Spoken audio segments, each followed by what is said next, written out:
Well, good afternoon. My name is Gloria Peregrino. As previously stated, I work for the City of San Antonio, and I have the great privilege of being the administrator for the Barber Senior Center. And it indeed has been quite an eye-opener to work with seniors. I know we all go in, well, I know I did, with preconceived notions of what seniors are, and I've been quite educated. They are absolutely wonderful folks to work with, and I've really enjoyed my time there.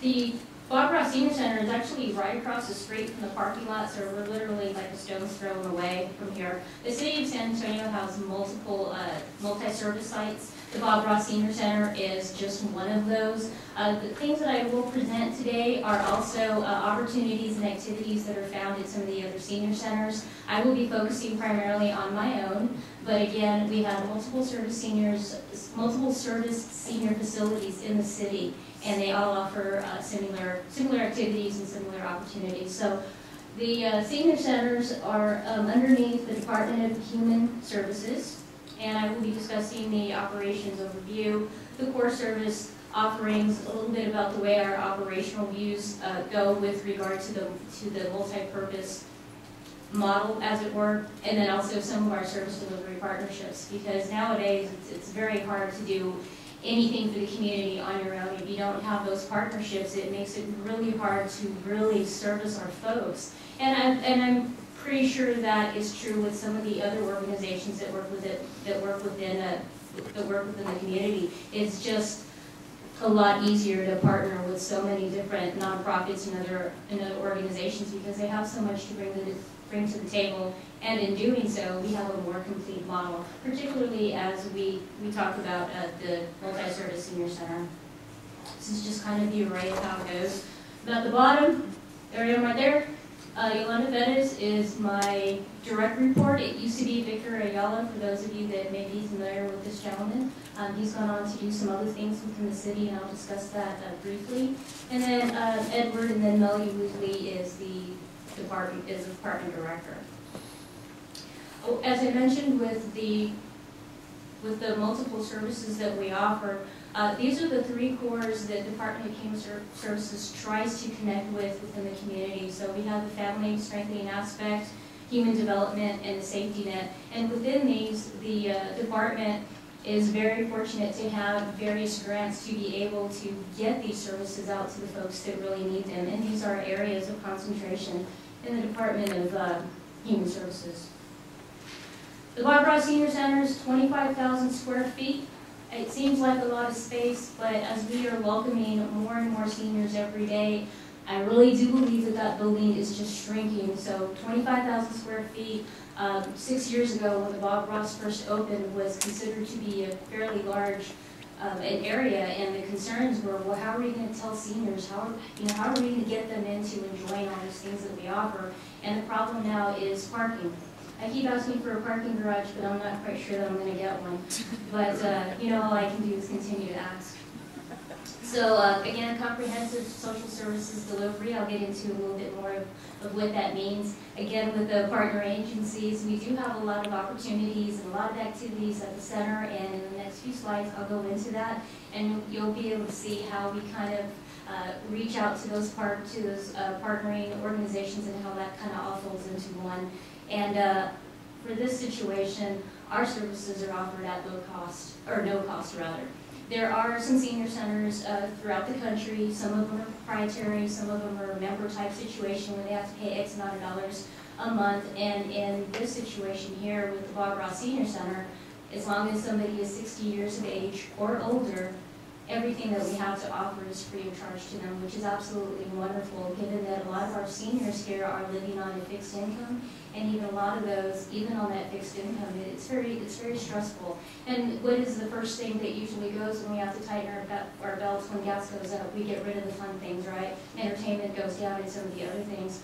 Our seniors are the same, but with them, socializing perhaps at our age and younger ages, well, we can pick up the phone and we can meet with a friend and we can have friends come over. But with seniors, perhaps their loved one or partner has since passed. Their children have grown up and moved away, and some of their friends are beginning to die off, which means that now that they have a limited income, maybe some of them aren't driving anymore. So first things that begins to go are those opportunities for that human contact.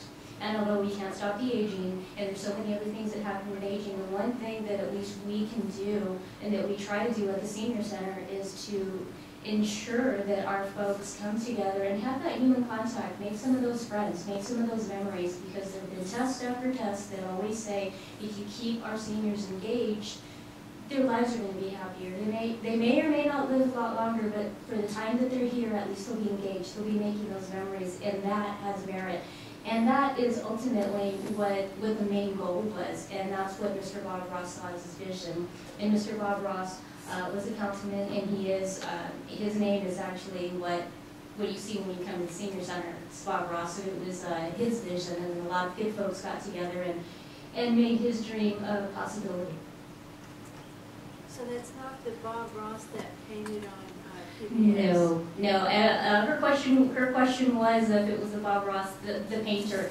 And no, it wasn't, and I actually didn't know that there was a Bob Ross, the painter, until people started to ask me. Bob Ross, Robert Ross, was actually a councilman, and he was kind of one of the ones that spearheaded, let's just do this multi model. And the model, quite frankly, is that we're going to have the healthcare aspect of it, the activities aspect. We're going to do everything all under one roof, and so that's where we get the multi-service. And so he was one of the driving forces that says, well, we're taking care of our young folks. We have initiatives, you have heard of the pre-K, so we have the pre-K initiative, and we're taking care of kids in the after school, and we're getting, we have programs to get adults to go back to school and re-engage them, and what are we doing with our seniors? And then all you heard was crickets in the room. So he was kind of the ones that said we need to do something. So that's where the name comes from, is Mr. Bob Ross. So we do a lot of things. One of them, of course, is case management. Just in, you can't go into social services without understanding what case management means, because that just kind of follows everything. So we do that as well. We do, and I'm not going to read it to you, but basically we want to make sure that everybody that comes to our Senior Center, it's an opportunity to kind of assess their other needs. Because we do work with other partners and other nonprofits within the city, we have an opportunity to be able to connect them to another organization that might be able to help support whatever needs they have, or whatever boundaries that they have. Maybe boundaries that they don't realize that there was assistance for. So we do the intake, and we do that comprehensive needs assessment. And we do have programs in place to be able to help our seniors, with some of these things, particularly in the summer with utilities. We have the Project Cool program that's going on. I'm sure a lot of you are familiar with it. So that's just one of the programs that we do have. And rather than having a senior have to go somewhere to take care of that, we bring it in-house. So with the seniors there, in other words, instead of the senior going out to activities, all the activities are there for the senior. And I know we keep saying this over and over, but ultimately that's basically kind of what we do. And then there's some neat things that we do. But again, going on with the multi-service, we do have education. We have a computer lab.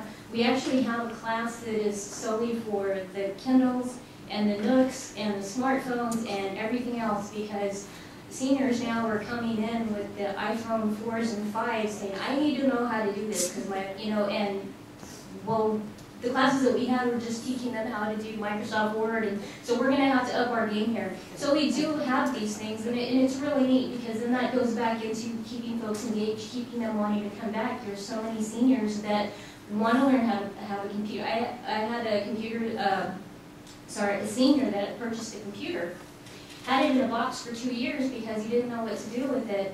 Well, now since he's come to the Senior Center and he's actually taken a few classes and see that the computer is actually out of the box and he knows what to do with it, and how cool is that? Now he has a Facebook account, and he can talk to his grandchildren, and he's Skyping, and it's all of the technology should not be just for the young. And we're doing, again, we're upping our game to make sure that technology is going to be broken down so that our seniors understand too. And believe me, once they understand, they're real quick to teach us as well, because I've learned quite a bit from them. We also have the social and culture aspect. We do have different dances. The one that's coming up right now is actually for the 4th of July. So at the 4th of July, they're actually going to have a cookout, and that's really kind of neat. And we have a tree that's in the corner, and every time there's another season or something, the seniors get together and they decorate the tree. So right now, the tree's decorated in red, white, and blue. So they're, again, and that's all with making friends and being creative and doing all those things and keeping socially engaged and wanting to continue to come back the next day. Because if our seniors come back the next day, that means that we've done something right as a staff. As staff members. And when I show up at 6:30 thinking I'm going to get there early so I can get a few things done, and there are cars in the parking lot waiting for me to get in, I know I've done something right, even though that means I have to open early. We must be doing something right if folks are willing to get up that early every day and show up. So we do arts and crafts as well. We have reading clubs. We're teaching Italian classes and Spanish classes, and there's a retired professor that wants to teach English as a second language, although he calls it survival English for fun. So there's a lot of neat things that are going on, and although we do contract and we do partner with professional organizations, there are also classes that are taught by and offered by seniors, which is great. It's just because they've retired doesn't mean they don't have anything to share or to teach others, and so that's kind of a neat thing also. Oh, going back to this picture, one of my favorite days is the one in the middle. It's the last Wednesday of the month, and what they do is they bring cake and they bring ice cream and they celebrate all the birthdays and they celebrate all the anniversaries, and we do it every month. And I had a senior say, it's really great. I have, I'm 91 or 92, I've forgotten how old she was. But she said that she hadn't celebrated her birthday in more than 20 years, and how exciting it was that now there's a birthday cake and we're singing happy birthday to them. So it's the things that we do every year. It's like, oh, I'm dreading my birthday. But they don't. This is something that is renewed for them, and it's very awesome to see that. So that's kind of our little setup, because it becomes one of those, where's my cake, where's my cake? Because they know they gotta get the cake so they can sing. And it's a really neat thing. So that's one of my favorite times is when we have the birthday cakes. And also we have something called Taco Wednesday, and they use it as for fundraising for things that they want to do. And so twice a month on Wednesday they have these tacos, and they're homemade, and don't you know, I am first in line for Taco Wednesday too. One of the other things that we offer at the Bob Ross Senior Center that I'm very proud to say none of the other senior centers have it is the aquatic pool. It's 3 feet deep all the way around. It's in a canopy, and it's 90 degrees all year round. The Y comes out, the YMCA comes out, they do aquatic classes, and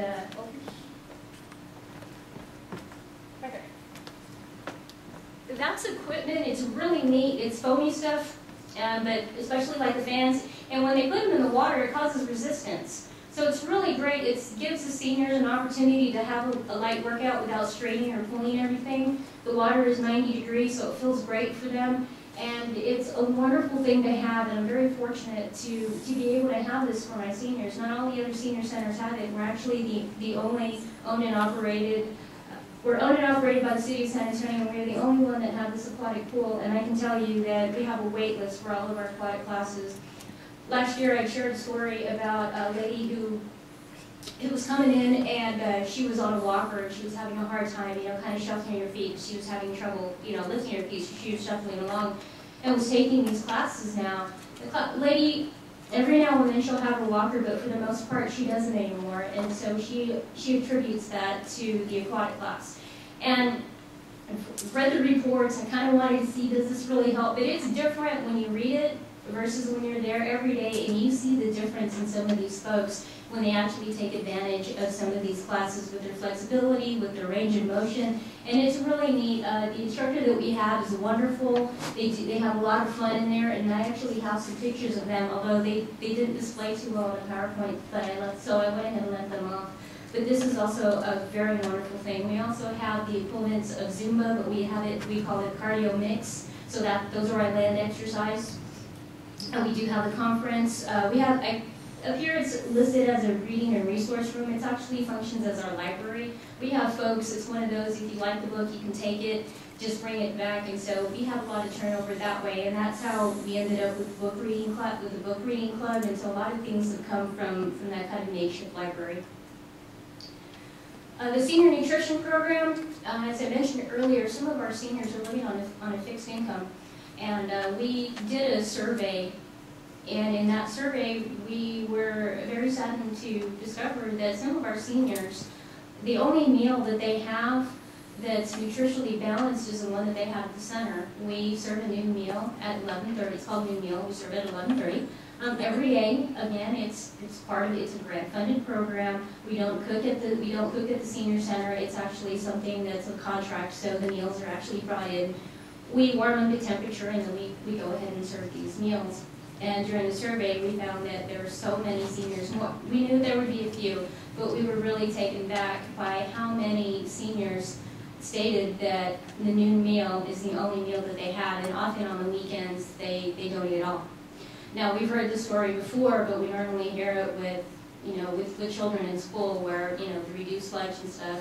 Well, the same thing happens for some of our seniors. So we're very fortunate to have this program. We also work with a food bank, and the food bank offers the bulk food distribution. It's actually commodities, and they have to sign up for that.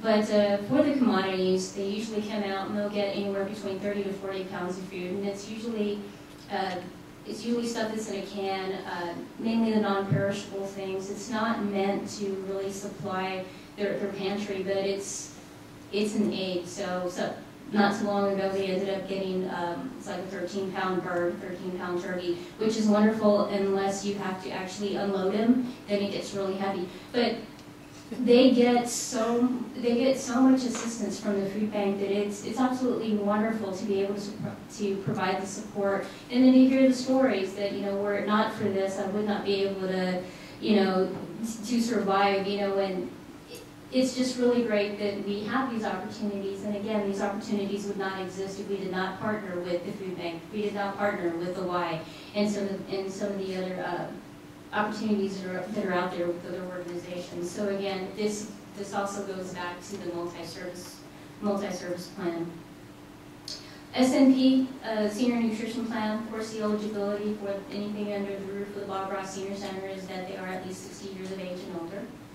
And then there are some other ways of being able to, I guess, gain the assistance as well. Sometimes a spouse may be older or younger than the other, but as long as we have one qualifying within the household, then the spouse can go ahead and come along and enjoy some of these activities as well.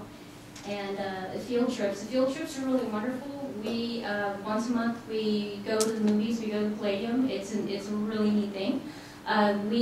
Seniors actually, they stand corrected, the seniors pick the movie that they want to see. It's a first-run movie, and it's not advertised to the public. It's just for us, and it costs the seniors $3, and we get there first thing in the morning, so they get the red carpet treatment.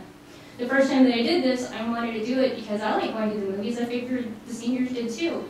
And then we had seniors in tears because they hadn't been to the movies in years because they're unsteady on their feet, or they no longer drive, or they get uncomfortable because when they go to the theater, there's so many people there and it makes them uneasy. So this way we go in the morning and they're the only ones there, and when the movie starts, it doesn't start because it's time for the movie to start. It starts when the seniors all shout and run it, so it's really cool. So yeah, but it's one of those things where, I guess when I went, at the beginning I said, I'm learning more about my seniors, and it's been an eye-opener for me. I go to the movies because I think it's wonderful, but I take that privilege for granted, and it truly is a privilege to be able to have the mobility that we do. And I've learned not to take that for granted for my seniors. And what turned out to be just kind of a cool thing to do ended up being something that these seniors cherish. So it's actually really cool. So that's one of the things that we do on a field trip. They've also been to the Toyota plant, so they got to see how the Tundras are built. They've been out to Tanger Outlet Malls to go shopping. They've done all kinds of wonderful things. And again, these things would not happen if we did not have the partnerships with some of these other organizations that are going to offer senior discounts for our seniors. Because again, going back to that fixed income issue of it. So partnering to do so much for our seniors is really, really wonderful. And they're always so receptive. At first I was a little timid about calling and saying, hey, I have a bunch of seniors and we want it. And they're all you have to do is ask. And it's really wonderful to be able to do that. And again, the things that I'm saying aren't just for the Bob Ross Senior Center. We have other senior centers throughout the city, and they also have partnerships as well, and they also do other field trips with their seniors as well. University Health System, Bob Ross, our senior center is very fortunate to have a partnership with UHS. We actually have a nurse that's on site a few days out of the week, and also an LVN that's on site a few days out of the week. And we also have a coordinator, I guess she's like an educational coordinator, and they're on site a few days out of the week. And this is wonderful because with this particular population, they don't want to go to the doctor because they got to get on this bus and I got to transfer to this bus, or my daughter can't take me, and they have their own lives, and they come up with all of these reasons. And the only time they actually make it out there is when something hurts. But by the time that something is hurting, chances are it's a later stage situation, and by then there's only so much that can be done, whereas if they had been preventive, we probably wouldn't have to go through all the things that they have to go through. So having UHS on staff and having them know that medical help is there, knowing that they can go and get their blood pressure checked every day if they want to, and they do the blood glucose, and they do the cholesterol, and they can do the height and weight, and knowing that that stuff is there, and all they have to do is walk, you know, two or three doors down to their left, and it's right there for them, is wonderful, because what that does is it takes the medical aspect from way out in the corner and it puts it up at the forefront. So again, this is all prevention. This is staying connected with everything. And so we're very fortunate to have these folks. So they do quite a bit of things for us. Again, I mentioned the screening, the blood and glucose screening. In the fall, I think it's around October, November, that's when the Medicare enrollment comes in, and usually that comes with a lot of confusion for our seniors. And we're very fortunate because UHS, they have kind of like a Medicare enrollment fair, because it's the only time that they can make changes or enroll, and it gets a lot of confusing. A lot of our seniors get confused, and it can become very daunting for them, especially when they're changing things every year. So this way, instead of them having to go out for assistance, they come to the center, they can see their friends, they can have a new meal, they can go on a field trip, and they can take care of their Medicare all at the same time. So again, that's part of the one-stop model. And they're going to continue to add more things. A few days ago, it was on Tuesday or Wednesday, we actually had the mobile mammogram, I can't say that, but anyway, mobile mammogram. That big old bus, have y'all ever seen it driving around town? It's this huge bus. What was really neat is they came to the Barber Senior Center, so our folks got to sign up and they were able to have a mammogram right there. So they didn't have to go to the doctor, they didn't have to make an appointment, they didn't have to get on one bus and transfer to the other and then they forgot about the appointment. No, it was all there for them. And again, we wouldn't have been able to do that without that partnership. We do health fairs as well. So again, it's bringing all of this information to the senior because ultimately we want to keep them engaged with as much as we possibly can. We do the Family Service Association. They do advanced therapy with our seniors in YMCA. Of course, they do our aquatic classes, and then we do the land exercise or floor classes, depending on who we talk to. Some of them still call it Zumba. We also work with ACOG. ACOG comes to the center once a month, and they're able to help some of our seniors. And the senior comes in and says, "I'm a senior now, and I heard that I'm eligible for benefits. Now what do I do?" Well, we can give them an appointment, and they can come to the center again, where they can have a meal, do a field trip, hang out with friends, and they can get their questions answered by ACOG. So that's really neat. Also, AARP is also there. AARP offers a variety of classes. The most popular class that they offer is defensive driving for seniors, because everything is different as we grow older, and rather than having them sit in a regular class, this one is tailored by seniors for seniors, and we offer it at the senior center. So again, all they have to do is come to Bob Ross, and it's offered free of charge. All they have to do is sign up. So again, bringing the activities to our seniors. So this is who we are. Yolanda Bettis, she is my direct report, and I'm over there on the left there. And I kind of try to give you the condensed version of it, but there's just so much more that we do, and with time I hope that there's much more that we can do. I just have one more comment, then I'll get to your question. I had mentioned Victor Ayala earlier, who was my direct report last year. He's moved on to some other things. We're in the process of trying to be automated.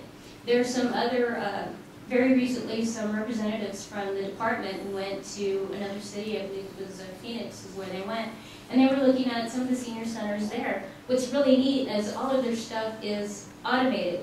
We operate off of 4 different calendars because we do so much, and if we were to put it on one calendar, it would be like a one font, and that wouldn't make anybody happy. What they do is they have everything automated, so they carry a little card, and they just kind of swipe in, and they pick what it is they're going to do, and all the data gets crunched, and so they can tell what's more popular in terms of classes, what isn't, what are the days that folks are coming, so it's really neat. So what Mr. Ayala is doing is he is now part of that effort so that we can become fully automated, and with, of course, the ultimate goal of becoming fully automated is to be able to become more efficient at what we do so that we can continue to provide bigger and better services to our seniors. You had a question now? A couple of questions. Is there a wait list? There are a wait list for what?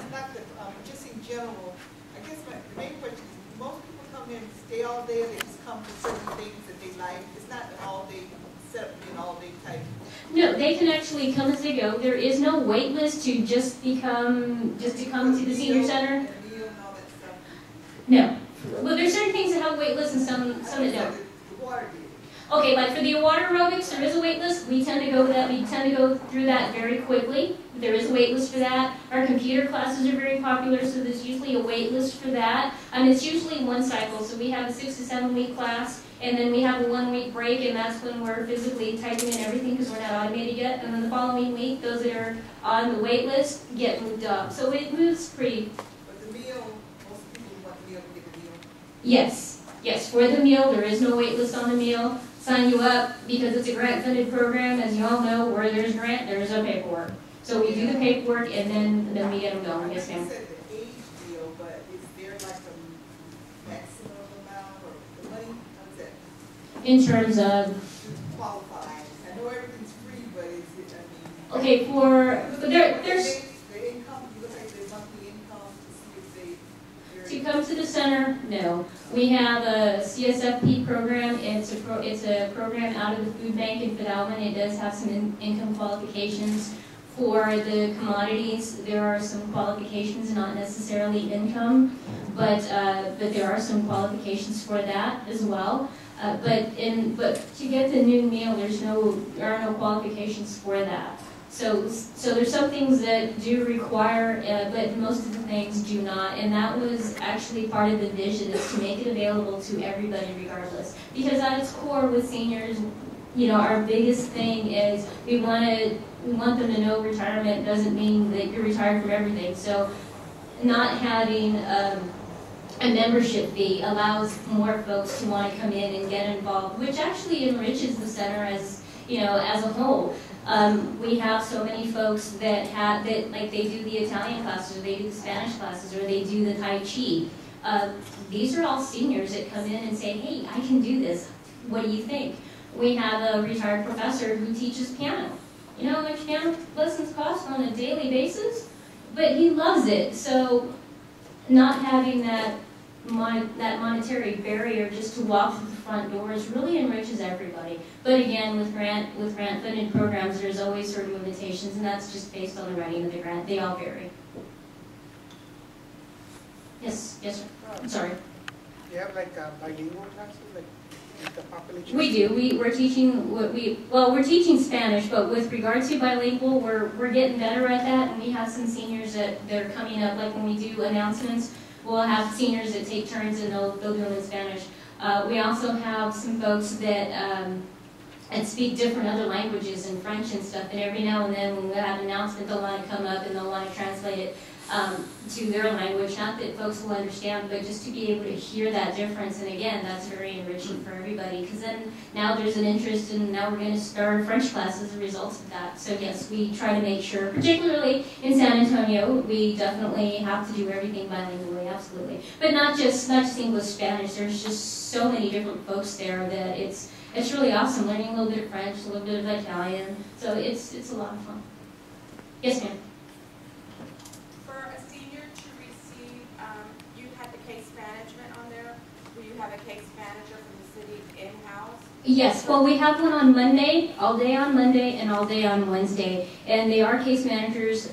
employed by the city. They are City of San Antonio employees, but we don't have them all the time. Again, we have them on Mondays and on Wednesdays, and on the other days of the week, as I mentioned, we have multi-service centers all around the city. So we try to make sure that everybody gets the benefit, so they kind of bounce around. But we get the same one on Monday and same one on Wednesday. What I was going to ask was, does a senior have to be attending the Bob Ross to get those services?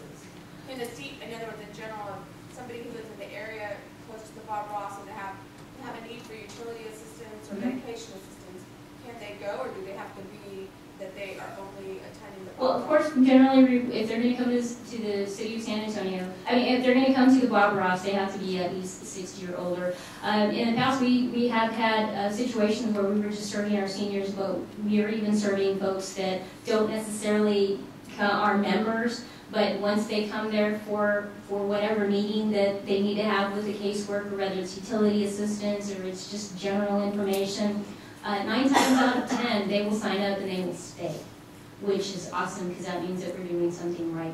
And every time that somebody does come in for an appointment, if they are not a regular member, we do offer them a tour. And of course, one of the first things we show them is the pool. You have any other questions for me? Is there pet therapy or any? No, we don't have pet therapy. Last year we had a couple of deer. That, you know, it's true, and the seniors loved it. And the seniors would sit out.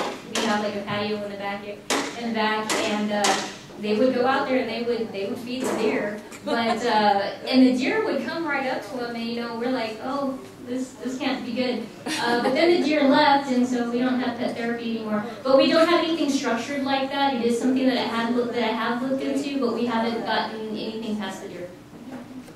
But that would be really wonderful. I know that they use it a lot well, I know that not hospice, but nursing homes, and I know that they're switching to calling them somewhere else. I'm sorry? The CLC here at the VA has somebody come and brings a therapy dog. Yeah, I would love to do that. I've had a few seniors that ask about that. That's a partner thing, so if you have some information, I may ask you about that later. But yeah, we definitely want to do a bunch of things and add more things to not only capture the attention, but to keep it as well. Yes? I saw transportation up there. Do you provide transportation, picking people up and bringing them back? Yes, and my apologies for that. I skipped right over that. We do have transportation. It is provided by the city. That's another one of those wait list type things. If they live within a 5-mile radius, and we use MapQuest, if they live within a 5-mile radius of the center, then we do offer, we pick them up in the morning, they come, they enjoy the center, they have the new meal, and then we take them back home at the end of the day. We do have that. We have a 24-passenger bus. It's pretty big. You look across, usually in the morning, you're going to see the back of the bus. It's pretty big. Can't hide it. What they're planning on doing, or what they're kicking around, is the idea of opening up that 5-mile radius to maybe a 6-mile radius, which is wonderful because we have so many seniors that are right on the edge of 5 miles. But the thing is, if we open it up to 6, what's going to happen? We're going to keep doing this. And that's not necessarily a bad thing. It just means that this is working, that there is a need and there is an interest. Now we've just got to figure out how to up our game to be able to capture everybody else and get them all engaged. So it's one of those bittersweet problems to have, but we do offer that transportation, and my apologies for having skipped that. Thank you. Is it wheelchair capable? I'm sorry? Wheelchair? We do have buses that are wheelchair capable. The one that we operate on every day is not. And there are other folks, other senior centers that need that bus because they have regular patrons. We do not, so we don't have it, but it is something that we do have the capability for that, absolutely. Absolutely. Even the pool has that chair where you can, yeah, so you sit on the chair and then it's powered by the water and it lowers them into the pool, and so that's kind of cool. I don't think you could have seen that in the picture because I tried to angle it to give you the best view. But yeah, we definitely, again, it's trying to engage as many as we can, regardless of limitations or challenges, as it were. Any other questions? Yes, ma'am. I'm sorry. Do you have Spanish material, like in your library? Yes, we do. Yes, we do. And a lot of that is because folks will donate books, and so we even have books in different languages. So we do that. And what we're trying to do is, as I stated earlier, we operate on 4 different calendars because there's just so much that we do. And what we're trying to do is be sensitive to that so that we can make our calendars in English and Spanish as well. And we've identified a few seniors that are willing to, I'll do it. So if we can get those engaged, then we'll start to move in that direction. We're doing the announcements that way. We want to make sure that, that the pamphlets and the calendars are set up that way, because ultimately we have all these wonderful things. We want to make sure that folks understand, regardless of maybe they're just Spanish speaking. So we want to make sure we get them engaged as well. Thank you. Yes, ma'am. Just a couple. Do you have barbershop beauty services for the folks? And Yeah, actually we do. For Mother's Day, we had a lady come in and she did manis and pedis for our seniors. And some of the men wanted it done too. It was really neat because we thought, well, how many are we going to get? And we thought, we're going to have to do this again. So we do have that, and we also have a gentleman that comes out and cuts hair. And it's on one of the 4 calendars that we have. So they come out and then they do that as well. Yeah. and what about grief support?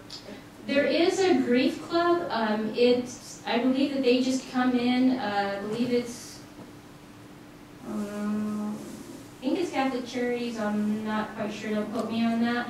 But we do have a grief group that comes in, but I believe they just come in to use the space. If we have an opportunity to lend out some space, we do that, particularly for that, and that's an extension of through a partnership with UHS. So we do have that. It's not hosted by us, again, through UHS, but it is available. And we do have ACOG, we do have other folks within the Department of Human Services that can connect somebody to those services if they need those services. So if we don't have it at the senior center, we will find somebody that does, and we will make sure that they're connected with those services. I have another question. What if you have a senior in a wheelchair, but they need a provider to go with them? Okay. To be at the senior center, we need for folks to be self-sufficient. But self-sufficient could also be with a provider. And we see them as being one and the same. So we have a gentleman that comes in, and he comes in with his provider, and he comes in 2 times a week, because that's when we have bingo, Wednesday and Fridays, and he is never going to be late. And he brings his provider with him. At first he was timid, and he wanted to play, but he didn't want to play, so his provider asked if she could play, and now they both play, because he is with her more than all of the other seniors. So when she started to play, he became more engaged. So absolutely, if having the provider there means that they are more self-sufficient, then they are one and the same, and they are always welcome. Any other questions? I know I rambled through that. There's just so much, and then we start talking about the center, and then I think, oh, and then we do this, and then we do this. So I hope that you were able to understand. I know sometimes I tend to speak very quickly, but thank you so much. If you have any questions, that's my information. If you have another question that you want to talk to me one-on-one, I will be available. Other than that, thank you so much for your time and attention today. I appreciate it.